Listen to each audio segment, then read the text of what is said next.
If you're gonna steal the catalytics off my truck, you should have checked if they were actually functional first. Wasn't so funny when it was turned.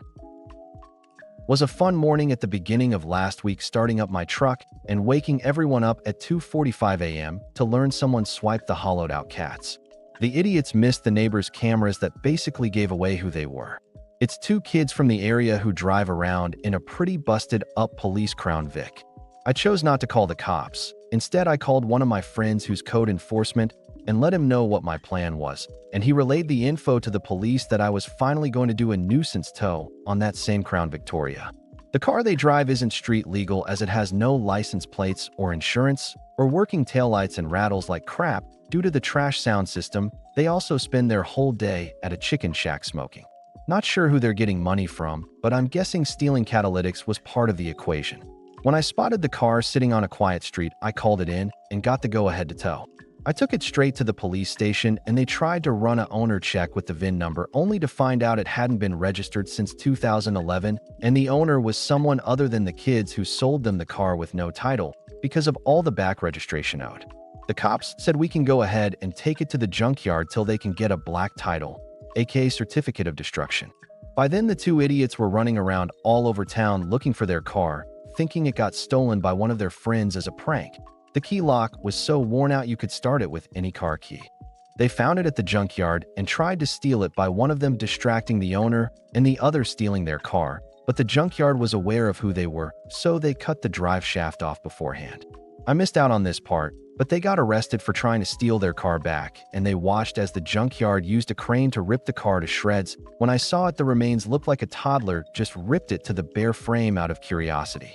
They've been out of jail since, but haven't left their trailer. I did a drive-by earlier and noticed a beater Jeep Liberty in their driveway, also with no plates, and already working with the cops on taking that too, if I see it out in a public, except I won't miss the show next time.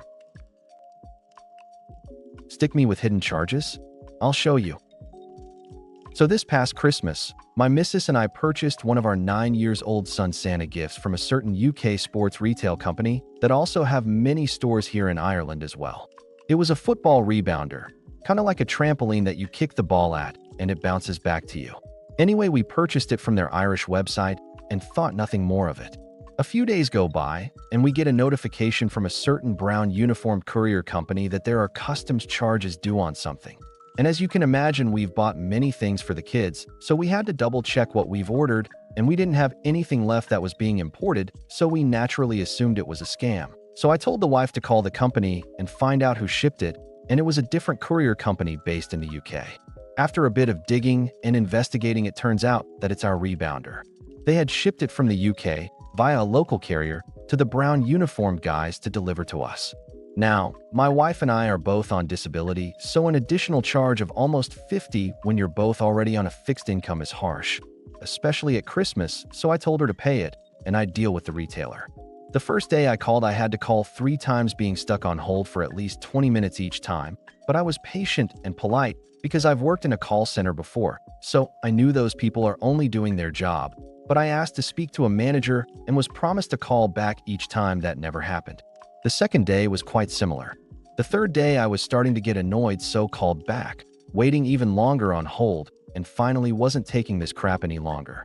I told the rep that all I wanted was the 50 back, because our consumer rights in Ireland dictate that a person must be informed of any additional charges on a purchase, at the very latest, by the final checkout screen, and in this case there was nothing to show that. And I could easily replicate that issue by putting the same item in my basket and going all the way to the checkout screen again, and there was nothing saying we'd have to pay import charges.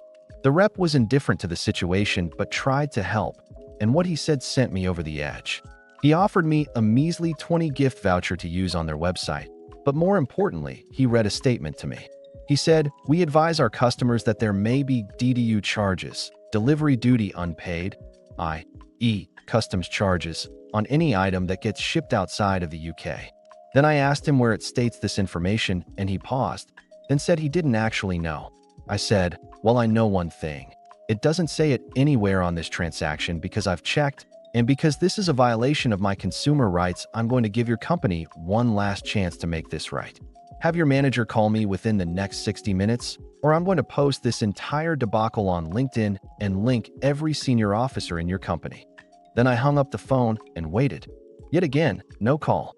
The next day, I went on LinkedIn and followed through on my promise. I created a post detailing what they had done by sticking us with hidden charges and that they were ignoring our requests for a manager and everything they said and did. Then I tagged every senior officer at that company, from the regional managers through the European directors, all the way to the CEO, and I shamed them for how they operate their company. This, ladies and gentlemen, was now an act of war. Shortly after I posted that, I noticed that they took down the item from their website in an attempt to hide this. But they must have thought in a simpleton that doesn't understand how the internet works. They didn't realize that when you searched for rebounder on their site, that it shows the item in question, so I took a screenshot of that. Then another of the item page that was now missing, but then I did a Google cache search for the same page and found a version from 2 days prior happily showing the item. Then I added a comment to my original post highlighting how they were trying to hide it, with the evidence, and trolling them for their heinous behavior, especially at Christmas. Then I tagged and shamed all the senior officers again. And at this point, it was really starting to get some attention, not only publicly, but 3 people in incognito mode viewed my profile. I wonder who they could have been. So naturally, I took a screenshot of the 3 mysterious visitors listed on my profile and did the same thing. Commented on my own post highlighting it and trolling them for their incompetence. The next morning, I got a call from a senior exec at their head office in the UK, practically licking my boots with apologies, asking what she can do to make this right. I told her I originally only wanted my 50 back, as it wasn't fair, nor even legal, that I had to pay it. But since I had to go to such lengths to get their attention, now I wanted my 50 back, a full refund on my entire purchase, and I wanted to keep the product. That was the only thing that would make this go away. She asked for a couple of hours to fix it, and I said okay.